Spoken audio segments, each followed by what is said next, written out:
Good morning and welcome to JBS second quarter of 2025 results conference call. At this time, all participants are in a listen-only mode. Later, we will conduct a question and answer session and instructions will be given at that time. As a reminder, this conference is being recorded. Any statements eventually made during this conference call in connection with the company business outlook, projections, operating and financial targets, and potential growth should be understood as merely forecasts based on the company's management expectations in relation to the future of JBS. Such expectations are highly dependent on market conditions, on Brazil's overall economic performance, and on industry and international market behavior, and therefore are subject to change. Are present with us today Gilberto Tomazoni, Global CEO of JBS, Guilherme Cavalcanti, Global CFO of JBS, Wesley Batista Filho, CEO of JBS USA, and Cristiane Assis, Investor Relations Director. Now, I'll turn the conference over to Gilberto Tomazoni, Global CEO of JBS. Mr. Tomazoni, you may begin your presentation. Good morning, everyone. Thank you for joining us today for our earnings call.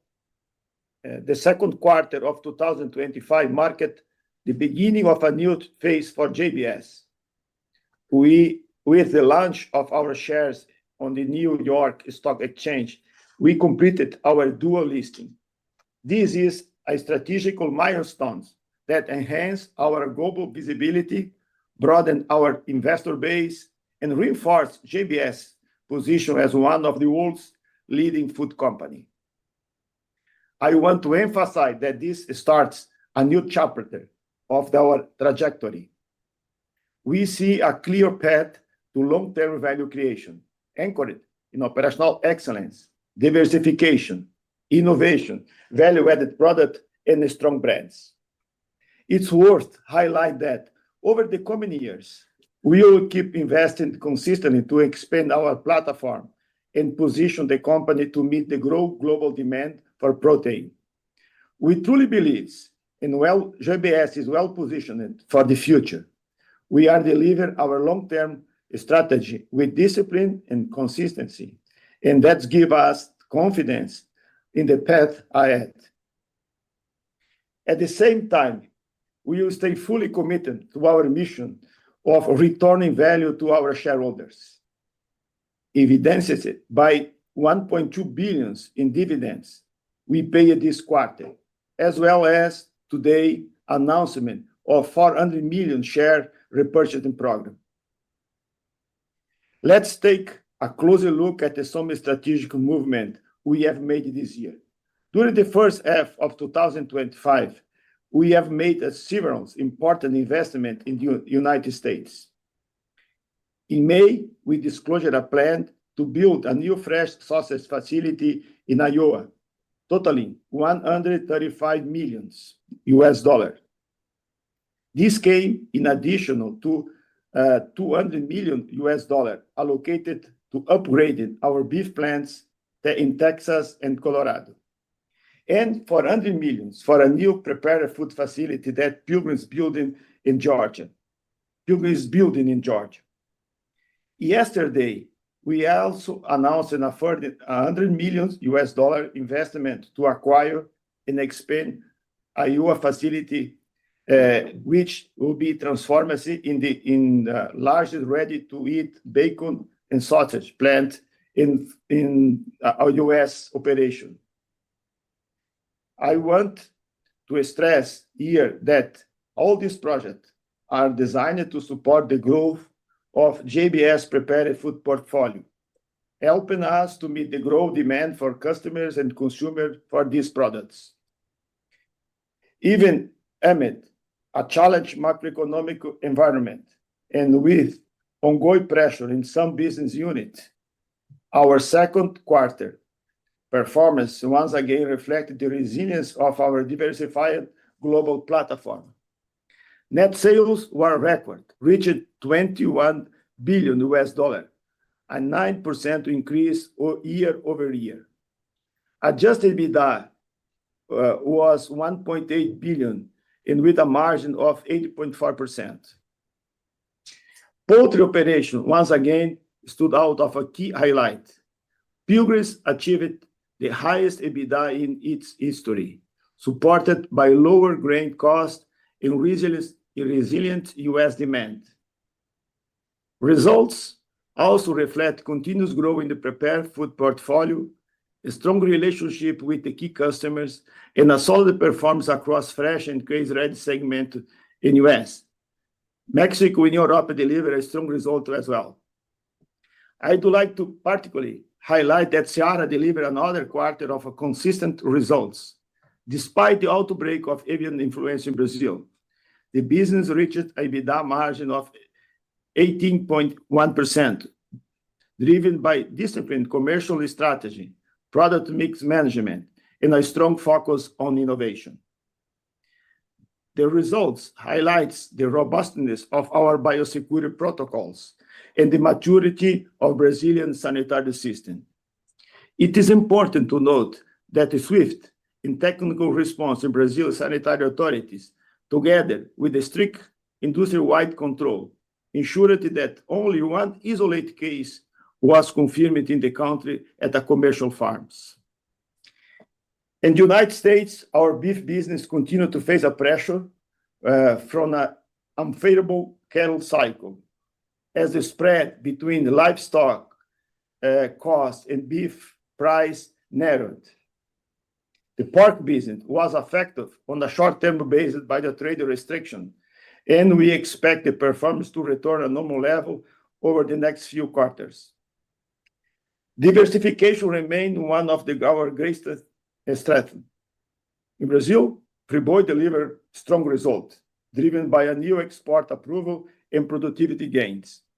In Australia, we continue to benefit a favorable livestock cycle, with export growth and operational improvements, contributing to another quarter of consistent performance. We also reaffirmed our commitment to financial discipline. The quarter ended with a net leverage 2.27 times, in line with our long-term target, in reflecting the strength of our capital structure and our financial management. With a strong, more balanced, and more innovative global platform, JBS is well prepared for the next phase of global opportunities. I want to conclude by saying that we remain confident in our team and ability to create long-term value. Thank you again for joining us today. I will now turn the call over to Guilherme, who will walk through the financial results in more details. Guilherme, please go ahead. Thank you, Tomazoni. Let's now move on to the operational and financial highlights of the second quarter of 2025, starting on slide 13, please. Net revenue for the second quarter 2025 reached a record of $21 billion. Adjusted EBITDA totaled $1.8 billion, which represents a margin of 8.4% in the quarter, while adjusted operating income was $1.2 billion with a margin of 5.7%. Net profit was $528 million in the quarter, and earnings per share was 48 cents per share. Excluding the non-recurring item, adjusted net income would be $583 million, and the EPS would be 53 cents. Finally, the return on equity was 25.7%, and the return on invested capital was 17%. Although the difference in the EBITDA between the second quarter 2024 and the second quarter 2025 was only $141 million, the free cash flow difference reached approximately $1.1 billion due to the mainly following factors.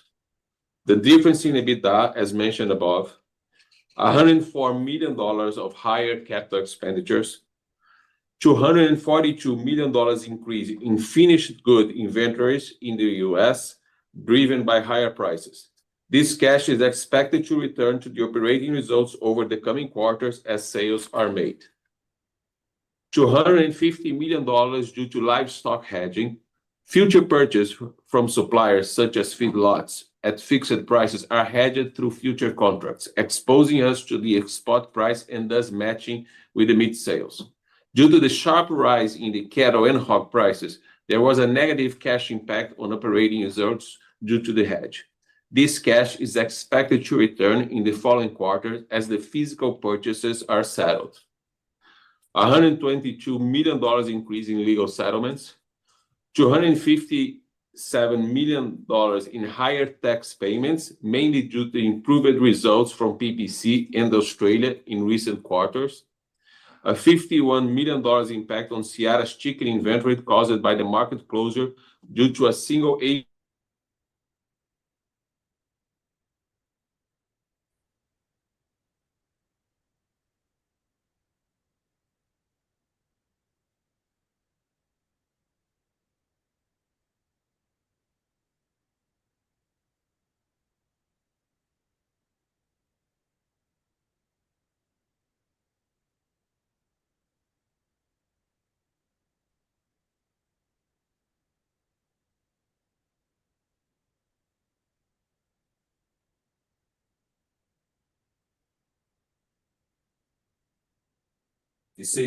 it should return to around $4.5 billion based on the following estimated breakdowns, which may change over time due to the variables beyond our control.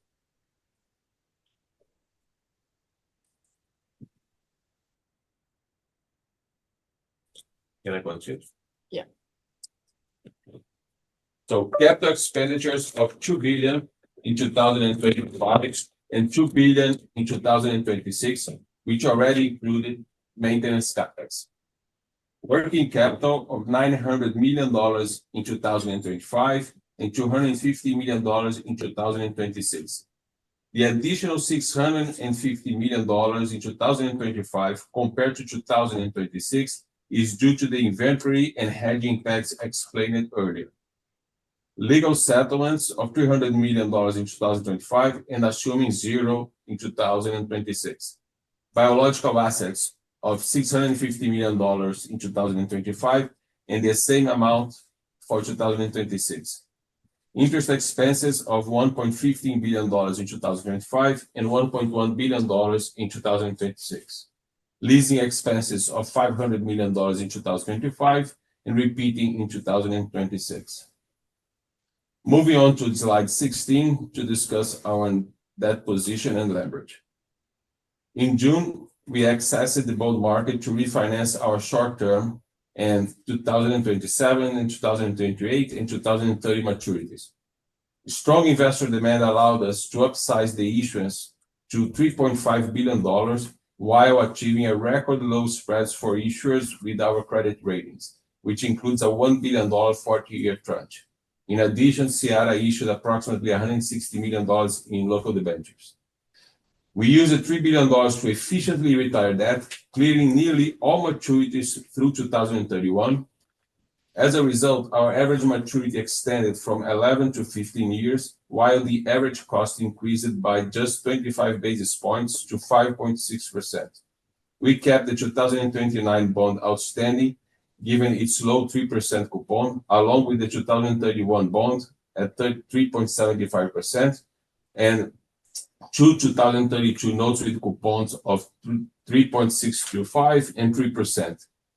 From the $3.5 billion raised, $500 million was retained as excess cash. Leverage increased to 2.27 times in the second quarter of 2025, primarily due to $141 million decline in last 12-month EBITDA and the payment of $1.5 billion in dividends. Interest coverage remained stable at 7.7 times compared to the previous quarter. With leverage at the lower end of our comfort range, stable interest coverage in line with recent quarters, no significant debt amortization in the coming years, and a strong cash position, we announced a share buyback program of up to $400 million. We believe this represents an efficient use of excess cash, given the current valuation multiples relative to our global peers. The repurchase programs may be implemented through open market purchase, privately negotiated transactions or under Rule 10b5-1 of the Exchange Act. Even with the share buyback program, we expect to end the year with leverage below 2.5 times and interest coverage consistent with the end of 2024 levels at 7.4 times. Our $3.4 billion in revolving credit lines and available cash of $3 billion, combined with expected cash generation in the second half, provide a robust financial position to continue pursuing value creation opportunities to our shareholders. I now briefly go through the business units. Starting with Seara on slide 20, during the second quarter 25, in the first half of the quarter, we saw a favorable commercial environment both in the domestic and export markets. However, in mid-May, Brazil reported its first case of avian flu in a commercial flock. The country was officially declared free of the disease again in June, but some key export markets remained temporarily closed, which affected commercial performance. Even with the temporary headwinds caused by the outbreak, Seara achieved an adjusted EBITDA margin of 18.1% in the quarter, reflecting our strong focus, agility, and discipline in pursuing operational and commercial excellence. Moving on to slide 21, in second quarter 2025, JBS Brazil recorded net revenue of 20% higher than in the second quarter 2024, driven by strong demand in both international and domestic markets, which partially offset the sharp increase in cattle prices.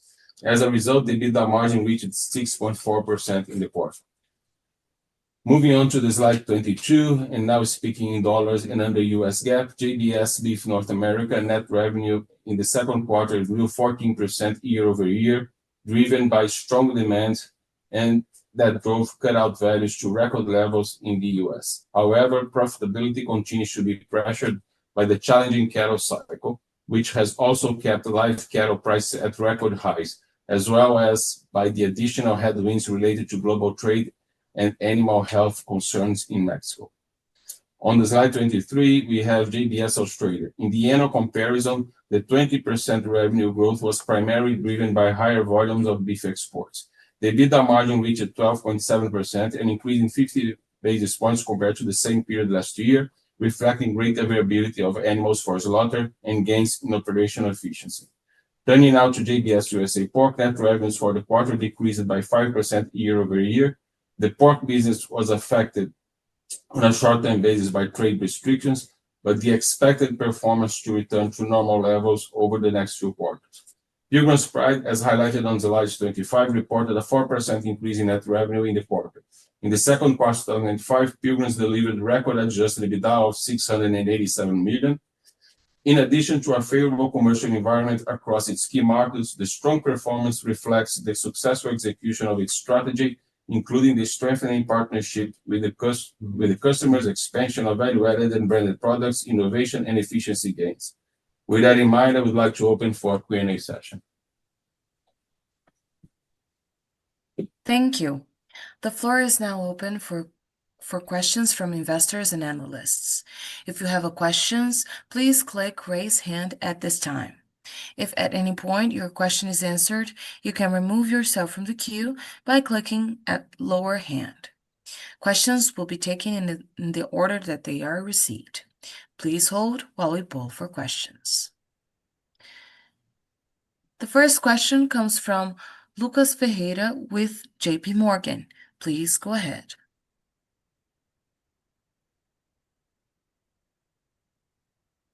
Hi, Guilherme and Tomazoni and everybody. Thanks for the space for questions.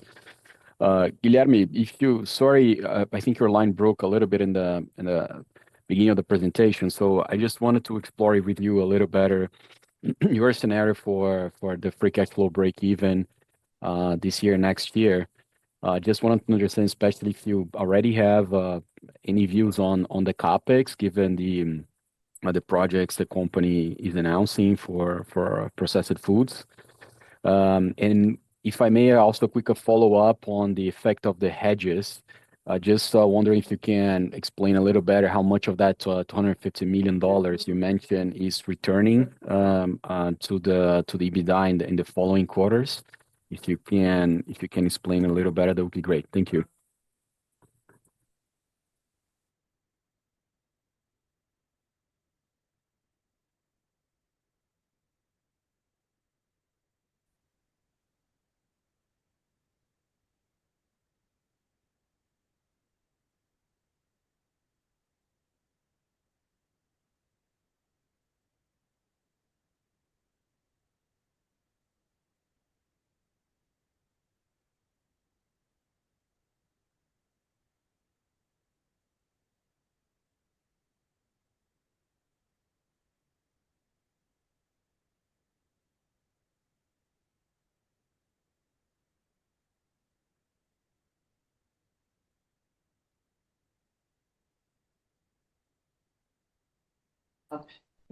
Avisa para a operadora. Sim, estou avisando eles aqui. Ok. A gente sai desse para um lugar. Senta aqui, Guilherme. Senta, Guilherme. Estão ouvindo agora? Hello, excuse me. You can hear you.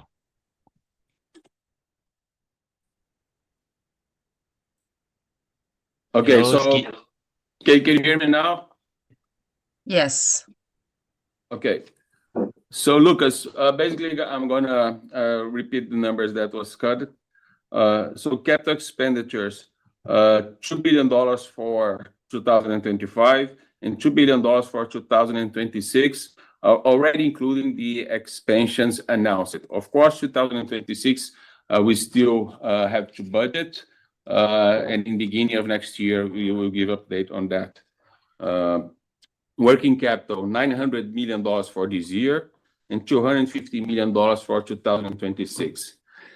This additional $6 million in 2025 compared to the next year is due to the inventory and hedging packages that I will explain again.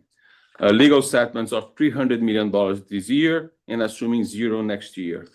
Biological assets of $650 million this year and the same amount for next year. Interest expenses of $1.15 billion this year and $1 billion next year.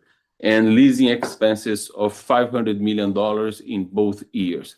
So basically, that's how we get to the $5.5 billion free cash flow break even for 2025 and $4.5 billion for 2026.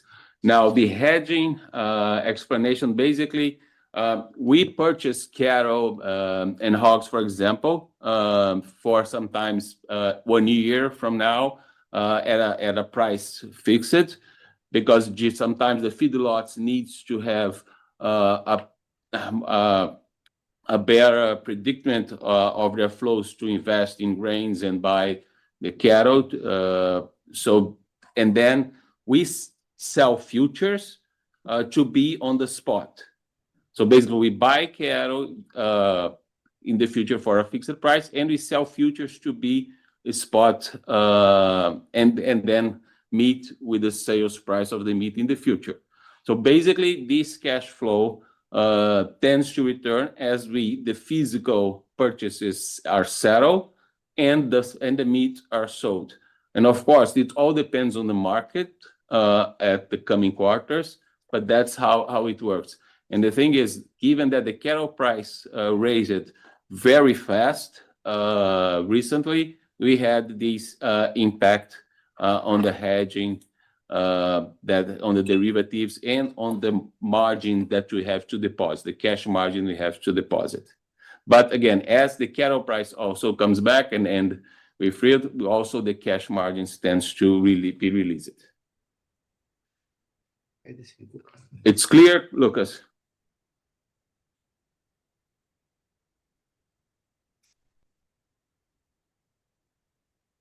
Mr. Ferreira, you are with your microphone unmuted. Muted.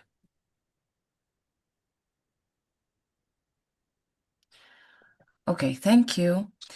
The next question comes from Ben Theurer with Barclays. Please go ahead. Yeah, hi. Good morning. Can you guys hear me? Yes, we can hear. Okay. Audio. not in our favor today. So two quick ones. So number one, obviously your business in Australia was really strong this quarter and kind of like surprised on the upside. So was wondering if you can help us understand or maybe give a little bit more detail amongst the different categories in Australia, what drove the significant top line expansion, but on top of it also that margin expansion. Where was that coming from? Like which subcategory? And then I have a quick follow-up on the free cash flow. Thank you.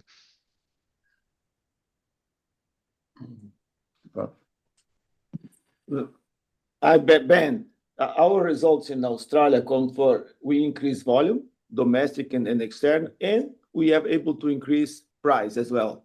And it was the strong performance came from beef, and the other business they are quite in the same level of what were last quarter, even on the exception of the salmon business that was a bit lower because of the disease we had, and we had less volume of salmon to sell. But consider the size of our salmon business is not relevant in the all. Consider all of our business in Australia. We can sell to you that the results, improved results, was in the cattle, and we are seeing continues for this year. Okay, that's very clear. And then one for Guy, just to be clear on what we've talked about it, following up on Lucas' question, the free cash flow as a starting point, like from a break-even perspective, we should still use the IFRS EBITDA, correct? Correct. I'm talking only in IFRS EBITDA. Okay, just wanted to clarify that. Perfect. Thank you very much, and congrats. I'll pass it on. Thank you, Ben. The next question comes from Henrique Brustolin with Bradesco. Please go ahead. Good morning, Tomazoni, Guilherme, Wesley, and Chris. Thank you for taking my questions. I have two that I would like to explore in US beef mainly. We saw this big sequential margin deterioration, right? Which was also typically below some of what was reported already by peers. So I would like to understand a little bit more in the quarter, specifically what's behind it. If there were, some components that could be seen as one-off, given the how your operations are structured with the vertical integration on some of the byproducts, and that we could see some improvement in the coming quarters. So that's the first one. And the second, also on US beef, is based on the experience you already have on that market and navigating previous cycles lows. What do you believe will be needed to bring margins back to break-even levels? And I know this is not an easy one, but I mean, if you think it will mostly depend on cattle supplies coming back to growth once again, or there are things that could happen, before that, capacity adjustments, even the trade, barriers being improved, that could bring margins back to those levels sooner than the cattle availability grows. Those would be the two. Thank you. Good morning, Henrique. So, a few comments. So, on our performance during the quarter was very challenging quarter for sure. And one of the things that makes it very challenging and is when the market has a huge increase in volatility and price, like we had, just to put in perspective, right? So, 5-year cattle at the end, the last quarter of last year was at around $190 per hundredweight, and we went up to 230 to 38, and actually during the second quarter was around 225. And when those swings are really huge like that, sometimes you see some gaps some challenges in the quarter. That's basically positioning, and that's a short-term impact. It's a relevant impact, but it's a short-term impact. Actually, we just did a big tour of our beef plants, and all the work that we've been doing from an operational perspective.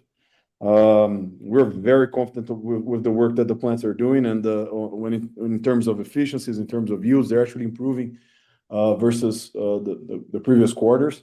And so we don't think that there is anything regarding operations. I think it's much more to do with positioning and especially when you have an explosive market like what we had in the last quarter. When it comes to, you know, where we see from a cycle perspective, and like you said, adjustment in capacity and versus cow herd rebuild. Obviously, we talk a lot about cow herd rebuild because that's what's, you know, what we know in the market, what we see, what we have data, you know, and we are confident that we are fully into herd rebuild. You know, one of the two information that's very relevant is cow slaughter is down again this year, and if you look, you know, it's been compounding about 10 to 15% decrease in cow kills year after year, so that's a good sign. We're seeing less heifers as percentage of feeder cattle versus previous periods. So those things are encouraging. Obviously, when they start happening, they take a double hit, right? You already have less cattle, now you have less heifers coming to market because they're being retained, which is good news long term, but short term, it makes it more challenging. You know, talking about capacity adjustments, I can obviously just talk about our own business. I can't talk about the market because I wouldn't be able to answer that. But you know, we're comfortable with our current capacity, and we don't see any changes coming from that end on our side.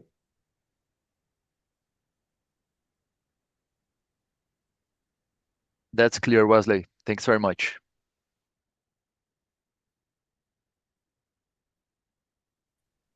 The next question comes from Andrew Strelzik with Bank of Montreal. Please go ahead.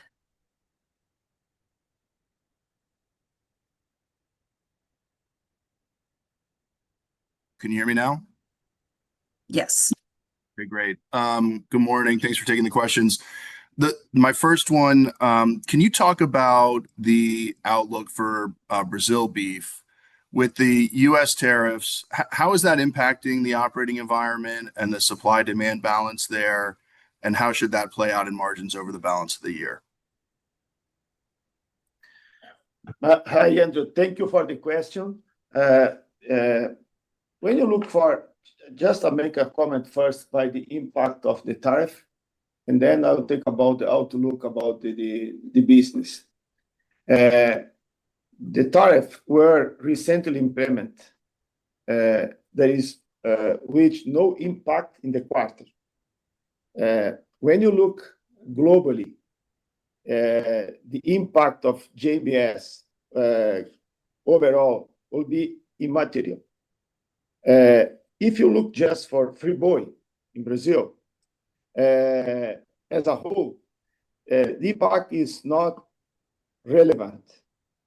But some specific plants that exported more to US maybe. But this is the good things for our global platform that allow to production to be redirected and impact to be very mitigated. I think this is one of the moment that the value of the platform is make more strong. If you know, look for, but if you talk about the future, say look too early to estimate the real impact. And it will depend how the global market will be rebalanced because the system is interconnected. Maybe some countries will be substituted Brazilian product, Australia and in other countries. Even beside of that some of US product exported today could remain in the market. And we put, if make that Brazil will be replaced that volume that was redirected to the US. That for us, it's not, we are not seeing today this really a strong impact. It's too early to say the impact, to quantify the impact. About the outlook, if you see that the Friboi, they show a strong growing volume and even in price, domestic and export. We lost a little bit in terms of gross margins, but we gain more than that. We compensate with the higher volume. That we see that for the next quarter, our beef operation in Brazil continues to deliver good results. Okay, that was very helpful color on that. And then I wanted to also ask on the U.S. prepared foods strategy, and you listed so a number of investments that you've made there. How much will that increase your U.S. prepared foods volumes when I take all of those projects together? And as you think about continuing to build out that strategy, are you comfortable going with internal projects and smaller acquisitions kind of one by one, or I guess, how are you thinking about the aspirations in achieving the aspirations in U.S. prepared foods? Hi, Andrew. So on the prepared food side, on our chicken, the plant that we announced in Walker County, it's a significant increase. It's going to be almost going to double our capacity on that. But on the other side, on the pork side, on the sausage and cooked sausage, it would probably be a 20%. I'm throwing, I can probably get more precise numbers afterwards and send that your way, but it would be a significant increase on both sides. Maybe an average of 25-30% increase of our total capacity on volumes in the U.S. But we certainly can send you some more precise numbers afterwards. Our approach to this is pretty simple. We are on how we're investing and where we're deciding to grow. We're really starting off going by where we're seeing the demand in the market and where we're seeing that the market has a need for products. So we have grown a lot our prepared food side on chicken, and it's today we need more capacity to continue to grow. That's our bottleneck for growth in this market is actually production capacity. It's much more production capacity than actually being able to sell. And on the pork side of prepared foods, we've been working a lot with customers, and the demand for these products that we're starting to make are pretty large, and we're deciding to go there. We will obviously always look at assets for acquisitions, and obviously there is a lot of things that go into play. If there is actually something out in the market for an acquisition, or if there is, or if there isn't, and if there is, if the assets are something that we think are good assets for the long term. In these three cases, we've decided that the best thing to do was to build a plant, modern plants that are going to be completely new and ready for the next 10, 15, 20 years. So that's what we decided. That we're very excited about these three plants, and we think they're going to be among the best plants in the country. Great. Thank you very much. The next question comes from Guilherme Guttilla with BTG. Please go ahead. Hi guys, good morning. So just want to discuss a bit here about the chicken business. So maybe starting with Seara, just if you guys could give us a bit more color on how the avian flu outbreak impacted the company results.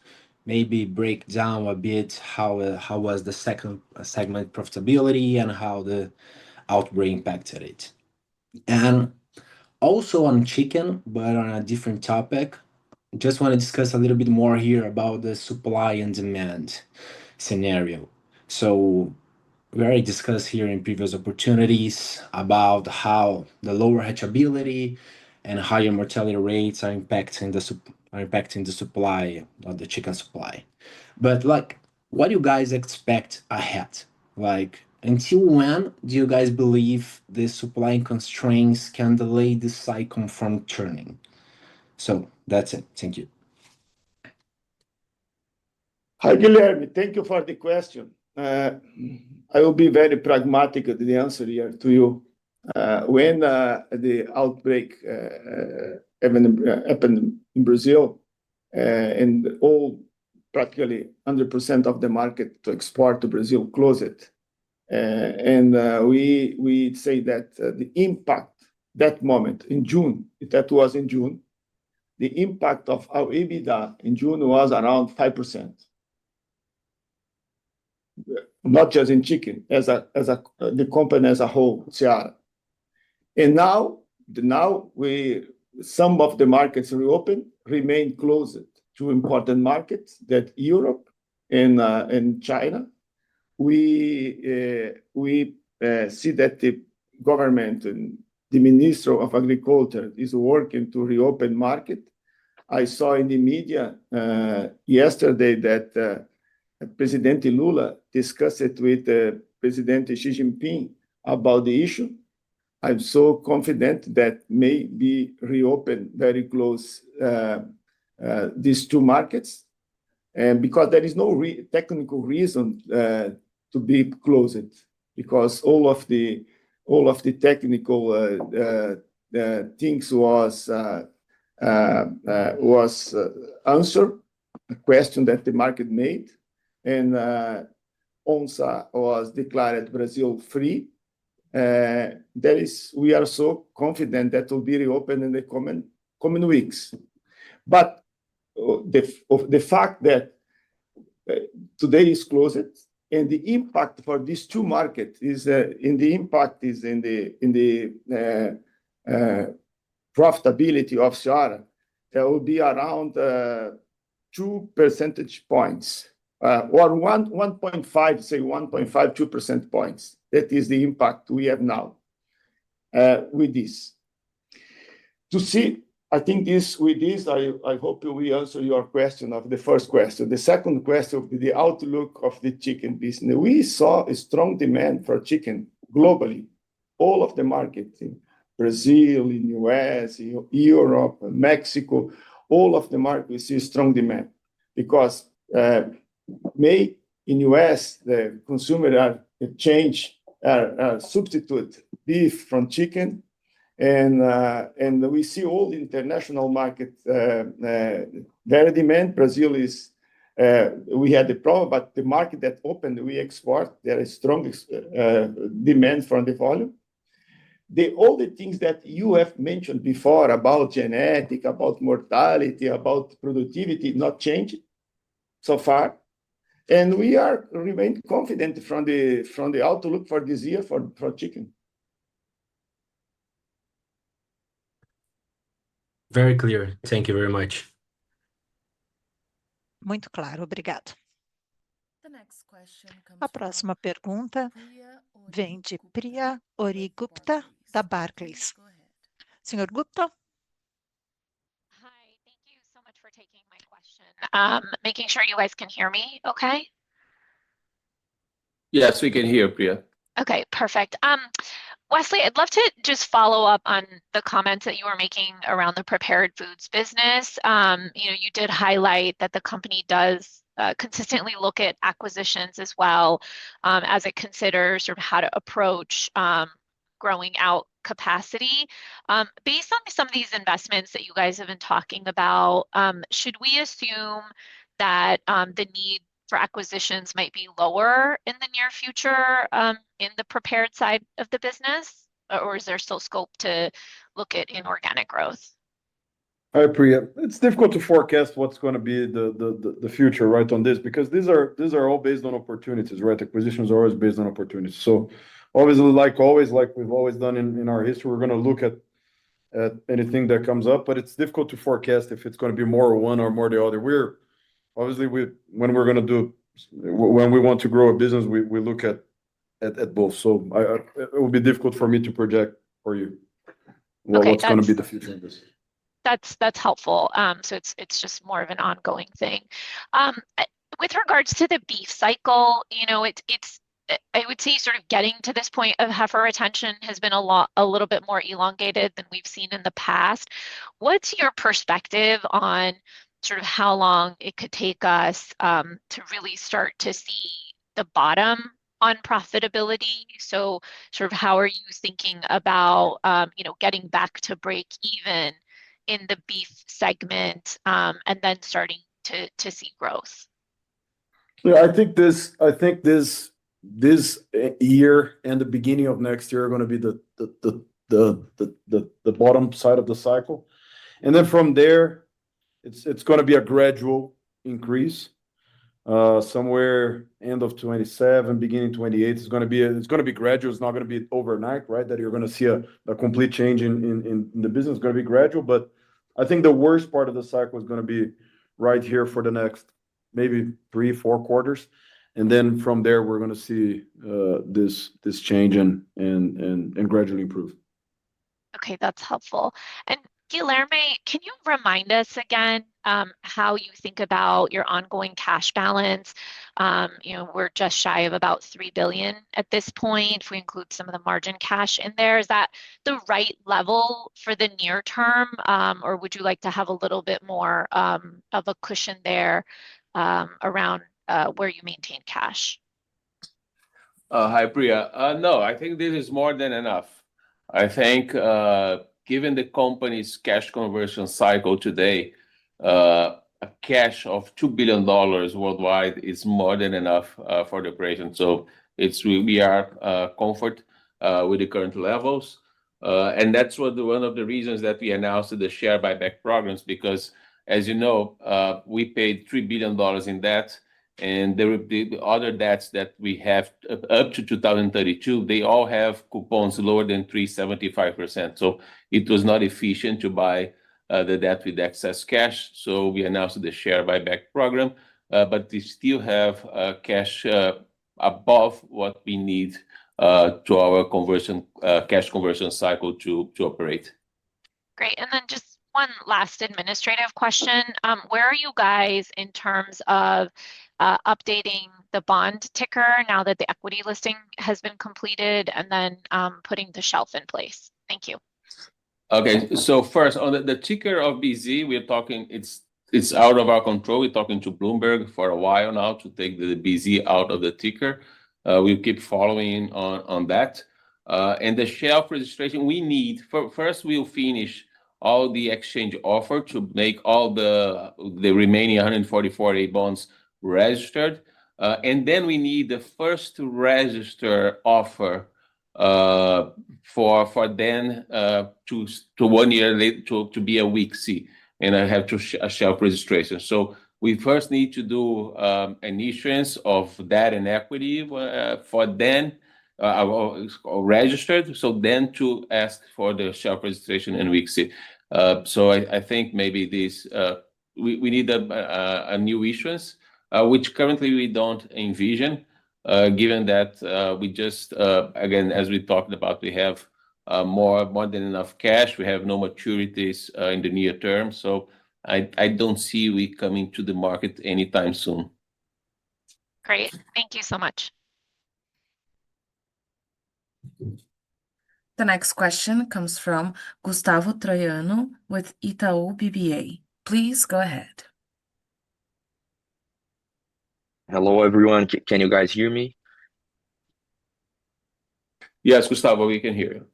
Thanks, Gui. So actually, my question is on US pork. And earlier in the call, you guys mentioned that margins should recover in the next few quarters. So I just wanted to have more granularity on this topic, maybe the reasons behind the margin compression in US GAAP in this quarter, and why do you believe they are improving in the remainder of the year?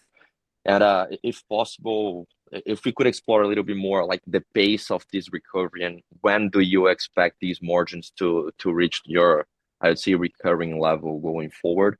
And if we could discuss maybe the margin performance in the integrated part of the business compared with the non-integrated part of the business, if that's a fair comparison to do for this quarter, if there are a different margin performance between those two operations in there. Thank you very much, Gui. Gustavo, good morning. So the US pork performance this quarter was a lot of it was because of some of the trade disruptions we had with product going to China, and there were that for that period of time there was 100 and some % tariff, and we had products coming back, products that we had to reshuffle, and that created a disruption that we did not expect. We expect that as of the third quarter of 2025, right now we're back to normal in margin. So that's not something that we're overly concerned about, being a gradual recovery. We think it's an immediate recovery. It's just it was more of a one-off in the second quarter. We actually are quite optimistic about margins in the pork business. We've grown our live production, like you're saying. You're asking about the integrated supply. In the last 5 to 10 years, we've grown that, and when we see grain prices being at a relatively low level based on history, and on the other side, you see a potential for the cutout of pork to become, when there's low availability of beef and high prices of beef, pork becomes a very good option. So you could see a little bit of strength there because of that. We're actually quite optimistic about pork margins in the U.S. going forward. That's super clear. Thank you very much. The next question comes from Leonardo Alencar with XP. Please go ahead. Good morning. I hope you can hear me. Yes, we can hear you. Just speak a little louder, please, Leonardo. Okay, thank you. So good morning, Tomazoni, Cavalcanti, Chris, and Wesley. Thank you for taking my question. I would like to go a little deeper regarding the US beef. I understand this herd building is ongoing, and that you're expecting that to change the scenario for at least 3-4 quarters ahead. But we need to consider the other factors in place, the issue with the cattle import from Mexico that is not really happening right now, and also the impact of the tariffs with Brazil restricting the import of trimmings of beef, lean beef. If you could just go a little deeper on the discussion about the cycle in US, and if you could expect this average weight of cattle continue to increase or even decreasing maybe, just to understand how this is going to play in the future, because this was a very strong change of metrics, we could say, the average weight of the cattle, and that increased probably the production of fatter meat, let's call it. So this was one of my questions. And the other one would be a follow-up regarding Seara. I understand that the issue with China, and we are expecting this restriction to drop in the foreseeable future. But then what's your read on China, on the market in China, demand in China? Since they are not importing meat from Brazil for a while now, and demand is probably still good, but then I wanted to hear that from you, if stocks are decreasing in China right now. So if you could expect China to resume imports to a previous level we were seeing before the restrictions, or there's room for improvement on that. So that's my questions. Thank you. Morning, Leonardo. So we bring in a few good points. This Mexico situation is obviously quite relevant. In the short term, there is about 1.2 million head of feeder cattle that comes to the U.S. and they're fed in the U.S. So, as of November last year, the border got shut, and beginning of this year it opened. There was got shut down again, and we have been following this situation quite closely. And what we realized that the Mexican government is doing a lot of work to make sure that situation is handled, and working with the U.S. government to figure out a way to reopen and continue flow of cattle. We think that this is going to be it's very relevant in the medium term, in the short term, but we don't think that necessarily would impact the long term of the cycle of the herd rebuild. So I would disconnect those things, though it's a very important point that you bring up, and it does create an impact in the U.S., especially in the south of the U.S., which it's where a lot of that cattle stays. When it comes to imports, and obviously lean trim is something that the U.S. has imported for a long time. We blend that. The market blends it with a fat trim and make a ground beef. So when you lose a source like Brazil, it's significant. The impact of that, it's still relatively early to see because there is inventory in the U.S. There was inventory coming to the U.S. So we haven't seen 100% of what this is going to look like, but certainly domestic meat or meat that is imported, that's lean, is going to appreciate in value and going to have a higher value.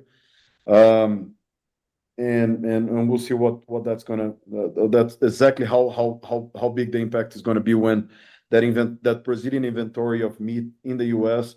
kind of gets used, and we will see less flow of Brazilian beef coming in.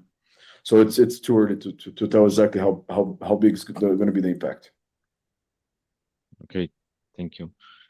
What about China chicken, Seara?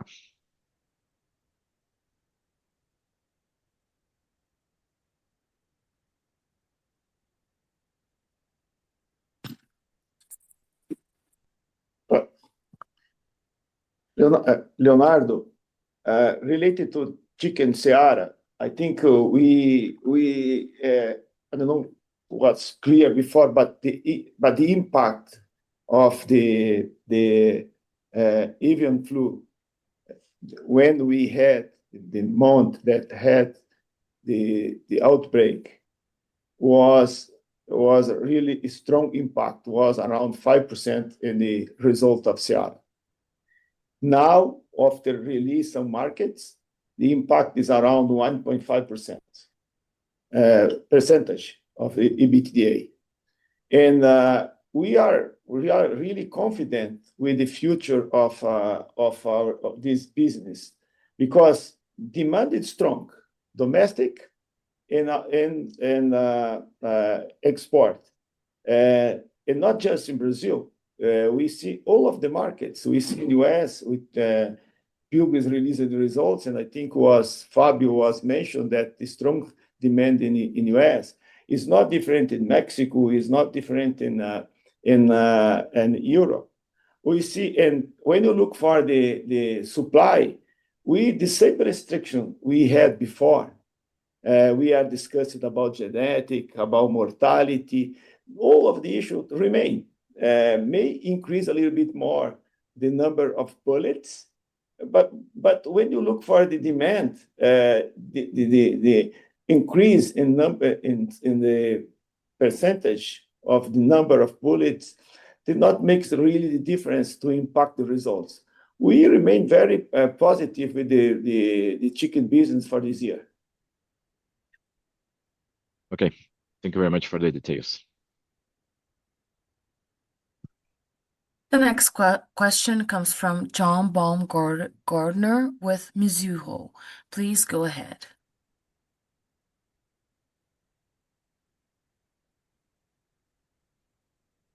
Mr. Baumgartner, your microphone is muted on your side. Hello, can you hear me now? Yes, thank you. Great, thank you. So just first question for me. Thanks for the opportunity. Following up on U.S. prepared foods and your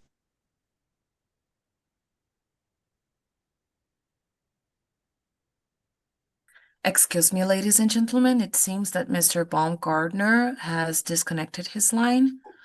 I'll be moving to the next question, okay? The next question comes from Renata Cabral with Citi. Please go ahead. Hi, everyone.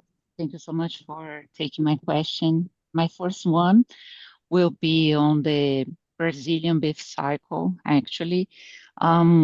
Initial expectations was that maybe this year, 2025, towards 2026, would have the change in cycle in Brazil. We had cattle prices with a lot of volatility naturally because the recent trade tensions. So my question is, the previous expectations remain regarding the cattle cycle in Brazil. If you could discuss a little bit, would be really helpful. And my second question is on disclosures. Now that you are reporting under US GAAP, it's much easier for us to compare your numbers with US peers. And given your recent announced investments in prepared foods, would you be able to share even a rough sense of range of prepared foods represents in your business today? Or looking ahead, do you see room to provide more details over time to help us to have a better comparison on this front? Thank you so much. Okay, so I will start with the second question. So basically, first of all, the thing is, our business segments has to be how we manage the company. So that's why we don't have prepared foods as a business segment, because we have prepared foods in Europe, in US, in PPC, in Brazil, so on. That's the reason. But of course, we can try to make managerial numbers for how much should be prepared foods. But then comes the question on what is the threshold, what's divides, what is prepared or not. So let's say if we get what is really processed, I would guess that a 15% currently would be a good estimate. But of course, if you include, for example, brands, case readies, or just brands that you put in the Natura meat, we can go up to 50% if you put brands on the value-added side. So that's something in between that. And of course, we will always try to continue to improve our disclosures. And again, as we grow, and then we'll try to have this number developing to a better disclosure. I think it's related to Renata, related to beef cycle in Brazil. We are very optimistic with the cycle in Brazil, and I believe that is Brazilian Brazilian sector is in a transformation, because when Brazil is increasing the feedlot, that feedlot it make possible to have reduce the age of the animals to go to processed plants, to have genetic improvements. You have more feedlot because the DDG now is available because of ethanol, corn ethanol, and this is kind of change in the livestock sector that will be and enhance the production. Producers are make a good margin today. Because if you look for the quarter, the price of the beef increased 20%, and the price of livestock increased 40%. Means that this is a good moment for the producers. There is a lot of incentives to raise animals, and the possibility for increased productivity is huge in Brazil. Brazil has a half of the earth of US, and we produce the same amount of meat with US. That if you look, this is a huge opportunity for improvement. And today, with the conditions we see in the market that I already mentioned, we are positive for this year and the next year for the livestock in Brazil. Thank you so much, Tomazoni and Guilherme. That was helpful. The next question comes from Mr. John Baumgartner with Mizuho. Please go ahead. Good morning. Thanks for the question. Can you hear me? Yes. Yeah, good morning. Thank you. Just wanted to follow up on U.S. prepared foods and your comments there, Wesley. You're making the investments in chicken and bacon and sausage and some of these Italian meats, and you mentioned responding to market demand. I'm curious, are there any particular white spaces in terms of species or product format that you still see as incremental opportunities for you, at maybe more in beef or other types of pork? And then as you develop the portfolio, how do you anticipate the marketing to evolve? Are there opportunities for partnerships like you're doing with Netflix and Ciara in Brazil? John, so we see that the where we're investing, where we have announced so far is where we're really seeing the demand is like we mentioned, the sausage, the cooked sausage, that a lot of, just to explain what that is, it's a lot of that is what would go into what would see in pizza toppings, in salads, and so it's prepared bacon and cooked bacon and sausage. So we're seeing a lot of demand there. That's where we've built. We're very confident about that. Um, as we see other opportunities, we might communicate, but we so far that's where we see the opportunities and where we invested. On the Pilgrim side, we've done a fantastic job here in the U.S. With branding our products, and great success story with Just Bear, and achieved pretty large market share in pretty short time and a lot of distribution. And it's a brand that's continued to grow very much and do a good job. And there is a huge opportunity for us to do that on the pork side, on the red meat side of prepared foods. And we haven't done much of that, but that's something that's for sure part of our plans and part of what we see as a potential for this prepared foods business in the U.S. Thanks, Wesley. And then, coming back to U.S. beef and what the market's seeing in terms of resilient demand, despite weaker food service traffic, the broader economic challenges facing consumers. I'm curious your thoughts on that demand resilience. Are you seeing something different in terms of how consumers interact with beef during this cycle? Is it the broader protein movement that's driving consumers to prioritize spending on beef more so than past inflationary cycles? Any observations you have on demand resilience there would be great. Yeah, I think it's, there is one comparison that's very, very illustrative of how resilient beef demand is. We've always compared chicken breast with pork loin and ground beef as, accessible, affordable sources of protein. And we always compare those items as items that, the consumer kind of jumps back and forth. And we obviously seen with the short supply of cattle and all of that, we've seen the ground beef gap of price of ground beef versus those two other sources of protein really open the gap. But you mentioned, right, food services is lower, but on the retail side, we've seen, and actually on the overall side, we've seen demand for ground beef to continue to be pretty strong, and people choosing to still consume ground beef, even with this delta, this larger gapping price between pork and chicken. Consumers are still really, really going after beef. I think there is a few things. I think, yes, there are those trends of people eating more protein, but that benefits all of the categories. People, prioritizing protein, all of that is very important. But I think actually what we're really, I think it's a testament to is the quality of U.S. beef and how the U.S. consumer trusts it and really likes it. And even, at a premium versus other proteins, they're still really looking forward to consume it and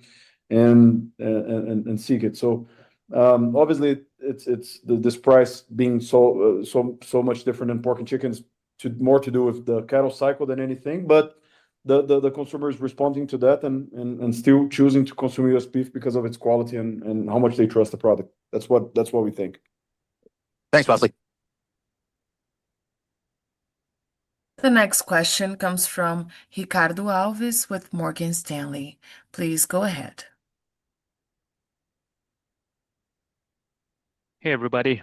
Good morning. Thanks for the call. I have three questions, two for Guilherme. Guilherme, on working capital, I believe you mentioned $900 million of consumption this year, right? So that would imply something like $600 million of cash relief into the second half. I just wanted to confirm that level of magnitude at least, and if that's correct, if you could break it down in terms of how much of that would come from inventories, or if you can just give some more granularity in terms of working capital relief into the second half, and the magnitude. That's the first question. The second one, also to you, Guilherme, if I may, the JBS has been paying a lot of dividends over the past few years, and I think that this year was not different. And now you have the buyback announcement, which is obviously appreciated. What is your current mindset on the distribution side? Are you sticking to that idea of returning something like $1 billion per year? because it actually seems that you're running well above those targets. So just wanted to get the latest on your latest thoughts on the distribution side. My last question to you, Wesley, would be, I thought it was very interesting the comment you made on pork, that the sequential recovery would be immediate. I think that's the expression you used, as opposed to gradual.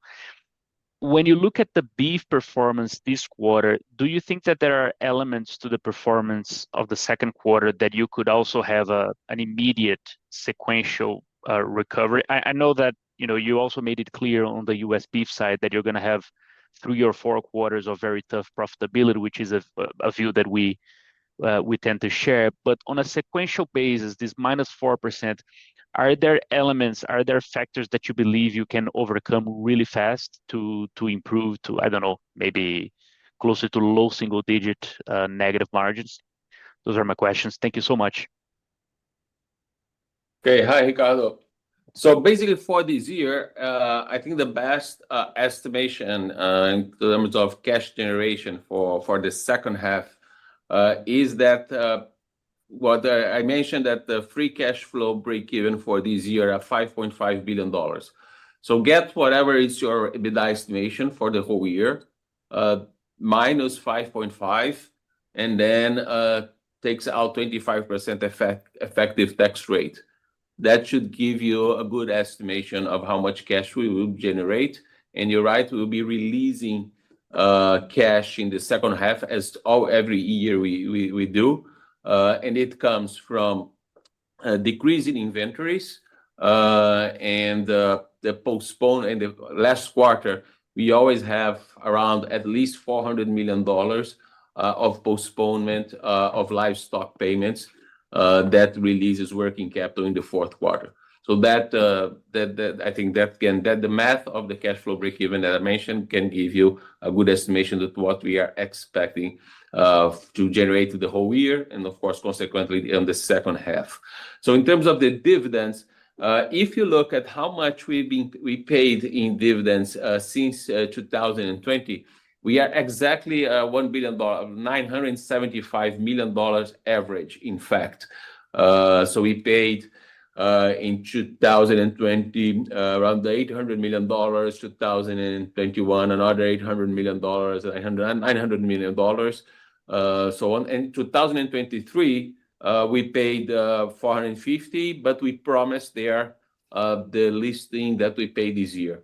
So if we consider that the listing dividend that we paid in June was really promised in 2023 and get back this number, so you'll see that we've been paying on the average of the last 5 years is exactly around $1 billion. That's as I mentioned, and that's why the excess cash we just turned it on into share buybacks, as we did in the past. In 2021, for example, we used the excess cash for share buybacks. So I think it doesn't change going forward. I think we continued with the mindset of paying around $1 billion in dividends every year, and of course depends on the M&A opportunity. So of course this year we could increase to share buybacks given there was no relevant M&A on this year. So I think it didn't change. So $1 billion of dividends. We continue to think about $1 billion of growth capex going forward, and also having free cash flow for M&A. If there's no M&A, we can improve the distribution on a buyback, for example. Ricardo, so sorry. Okay, go ahead, Wesley. So Ricardo, on the beef side, we think that our internal performance, again, I think we're gonna perform better in the third quarter than we did in the second quarter, and part of that is because the things that we can improve are much more on the meat margin side, on the buy and sell side versus operations. So we think that can be a quicker improvement in performance. Having said that, it's a lot more difficult for you to project what and to try to predict the beef market today than the pork market, because the pork market is a lot more stable today versus the beef market, and it's really tough right now to have a really long-term perspective of exactly what the market itself is going to do on beef. But we think on our own performance, we could have a much better quarter on the third quarter versus the second quarter, and on the things that depend on us. Thank you so much, Wesley. Thanks, Guilherme. The next question comes from Ricardo Boiati with Safra. Please go ahead. Hi, good morning, everyone, and thanks for the opportunity. I have a follow-up question on prepared foods. Wesley already gave some nice colors, but I wanted to explore the opportunity in terms of sustainable margin improvement that the ongoing project could provide for the company. Any estimate of what the incremental normalized margin could be when these projects mature in the future? That's the first question. And the second one, I think it goes to Guilherme regarding the shareholder base since the dual listing. How do you see it evolving? Are you seeing already U.S. investors gaining traction? Are you already starting to access fund managers that maybe you previously couldn't? Any color on how that is evolving would be great as well. Thank you, guys. Ricardo, good morning. So we think that, you know, the markets that the products that we're investing in the categories that we're investing are categories that should have higher double-digit margins. Around 15% is our expectation, and so it should bring the average of our EBITDA up. Ricardo, our expectation in all of the projects of prepare, and the ROI will be around 20%. Great. Hi, Guilherme. So in terms of shareholder base, so first of all, I think since we listed in New York Stock Exchange, our average trading daily volume more than doubled when we compare to the last year. And our IR team is receiving a lot of reverse inquiries of new investors, new U.S. investors that are starting to study the story of JBS. We increased already our investor, the foreign investor base, and especially on the conferences that we have. For example, we have in September conferences already scheduled. The number of meetings with JBS increased 60%. So we have full day schedules in conference. So I think people are starting to get the story, making their models. We'll be doing also all these semester non-deal road shows in Boston, New York, Los Angeles, San Francisco, Chicago, Toronto, so on and so forth until the end of the year. So to try to get also Nashville to get these new investors. And at the same time, again, as I mentioned before, we start checking the boxes to get to the index, given that today 54% of the assets under management are passive. This September, we will have, for example, a FTSE index will release their rebalancing. So we'll have a vision where we're going to be, for example, in the Russell next year. So most likely June next year, we'll be in the Russell. And again, trying to check the boxes and doing developments like we did in terms of releasing numbers in U.S. comparison to be able to be eligible to the most index that we can be. That's great, guys. Thank you very much. The next question comes from Guilherme Palhares with Santander. Please go ahead. Good morning, everyone. Thank you for taking the question. Just a quick view here on the table egg industry. You guys, of course, had the investment on Mantiqueira. I'd like to hear your thoughts now that you are closer to the business, your prospects, and if you could also read a bit how this is playing out in the U.S., whether there are opportunities there. We saw the very strong prices of eggs in Brazil also being a player on the exports during Q2. So if you could share a bit your thoughts around that business, what it means for growth in the next couple of years for the company, I would appreciate that. Guilherme, thank you for the question. When we announced in our joint, but when we bought 50% of Mantiqueira, and we are mentioned that it's a new wave of growth. We are increase our diversification of our platform, and we want to do with the eggs what we have done with chicken and pork and beef, to be one of the global leader of the category. This is the strategy.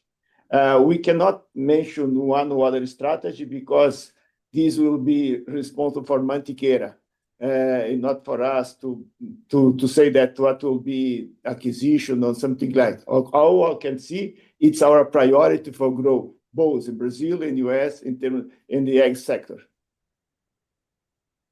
Tomazoni, could you share a bit your thoughts about the growth of this category? Because it seems that when you look in terms of production in Brazil, it has been outpacing other proteins as well. So what is your thought going forward for the industry as a whole? I think it's very positive, Guilherme, because I think we have mentioned in other calls that the consumers now they get the preference for protein. Protein become more healthy, and it is a new trend. And when you look for the types of protein, we see that the eggs is more affordable among all other proteins that are available in the market. Means that eggs keep growing and eggs become very, very healthy. And I think there is an opportunity to create brands in eggs as well. And Mantiqueira is start to do that already with Happy Eggs and Mantiqueira and some other brands they are developing. This is the strategy. We see that this category will be grow, and we can enter in the value-add eggs product as well. We are so excited with the growth of this category, and because of that, we made this investment, and we consider this category one of the category where really make difference in terms of growing in the future. Thank you, Tomazoni. The next question comes from Igor Guedes with Genial. Please go ahead.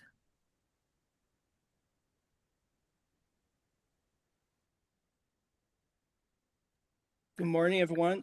Thank you for taking my questions. Can you hear me? Yes, we can hear. Good morning. My question is about US pork unit. You exceed our expectations in terms of margins, mainly due to the resilience of domestic pork consumption in the US. But beyond that, you mentioned the expansion of high value-added products, which partially offset the negative pressure on pork offal prices, redirect to pet food and animal feeding industry due to trade restrictions with China. In other words, as we understand it, the margin could have been even better if you realized price had behaved normally. I would like to understand if there is an expectation to resume normal shipments of pork offal to China and restore the realized price in second half. Thank you once again. Igor, good morning. The trade with China after the trade truce has been kind of in place here and postponed has already resumed to China, and it's normal as of right now. So in the next quarter, we can maybe see the realized price of pork US going up in your we should see normalized margins from the third quarter forward. Okay, That's thank our you very expectation. much. Yeah. Okay, thank you very much. The next question comes from Isabella Simonato with Bank of America. Please go ahead. Thank you. Hi, everyone. Thank you for the call. Just a quick question on US pork, and most related to accounting, actually.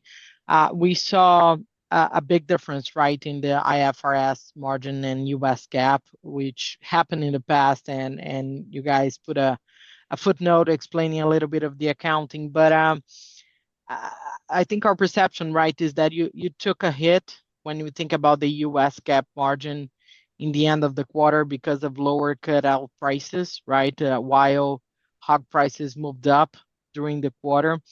So I back to the discussion, right, of margin improvement in Q3. Can we assume that the margin, right, for the average of the quarter was actually a little bit higher than those 6.5%? And or if you can break down what was the accounting impact regarding biological assets and mark-to-market of inventories, I think that will help to clarify a little bit of the hit on profitability. Thank you.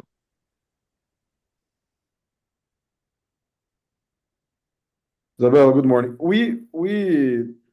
Look, we manage the business here on a day-to-day on a US GAAP basis. So we don't manage, you know, in the US we manage it in US GAAP. So we don't follow this on a, you know, IFRS margins on a day-to-day basis. When I mentioned the improvement in margin next quarter and normalizing, going back to normal from where we expect these margins to look like, it's on a US GAAP basis, and it doesn't have really a lot to do with US GAAP IFRS differences.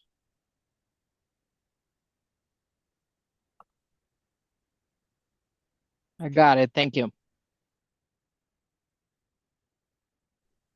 The next question comes from Pooran Sharma with Stephens. Please go ahead. Good morning. Thanks for the question here. Just wanted to parse into Australia a little bit more. I think you mentioned before, you know, the other businesses were running, you know, about the same as the prior quarter, maybe except for the salmon business. But the strong performance came from beef. It sounds like there's, you know, continued favorability in terms of the cattle cycle. So I was just wondering, you know, as you look out, I think you said you see room for continued improvement for the year.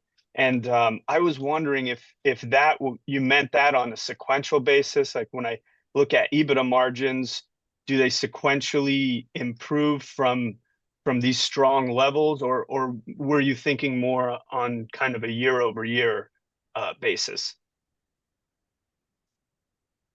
Thank you for the question, Pooran.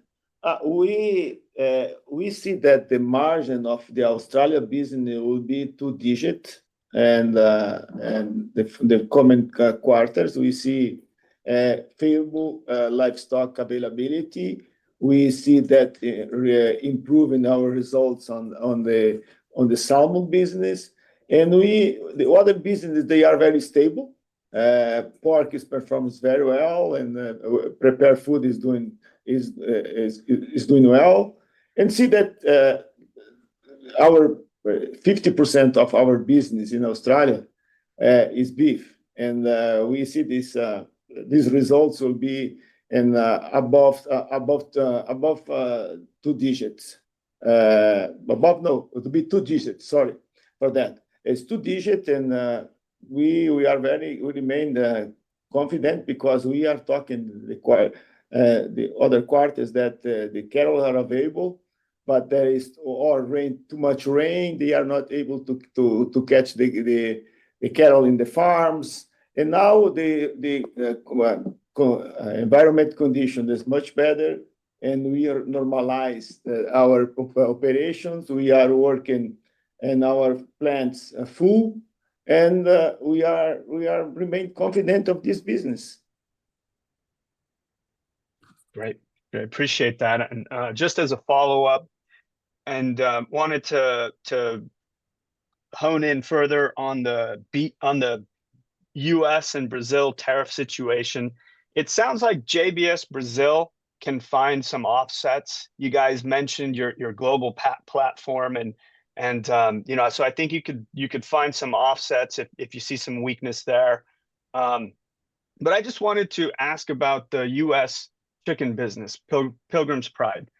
Typically, 4Q is a period where you see seasonal weakness for chicken. And I think this year we're seeing just a little bit of incremental supply growth when it comes to egg set. But I'm trying to think about the Brazilian kind of beef situation. Do you think this bodes positively for PPC? And if so, can you help us kind of think about how much room for improvement there can be from a potential lower beef supply because of Brazilian tariffs?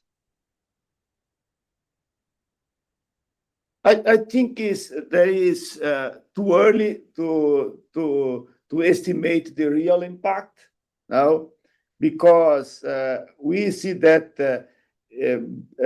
the volume from Brazil, that Brazil not export to US, maybe we replace from the other markets, from Australia and from other countries.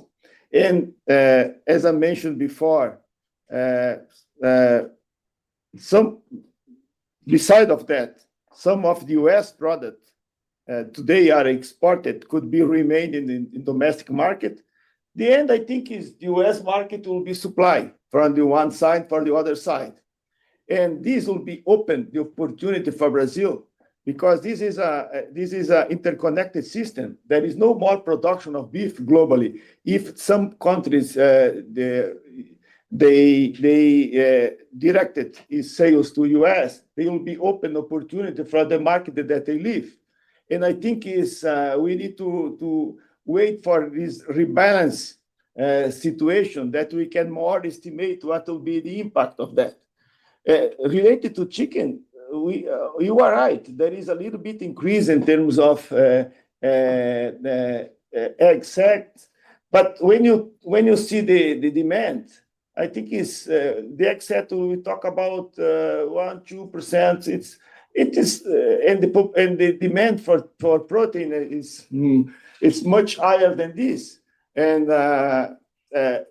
we not see any reason to not be in according to this normal cycle of the business. Great, thank you for the color.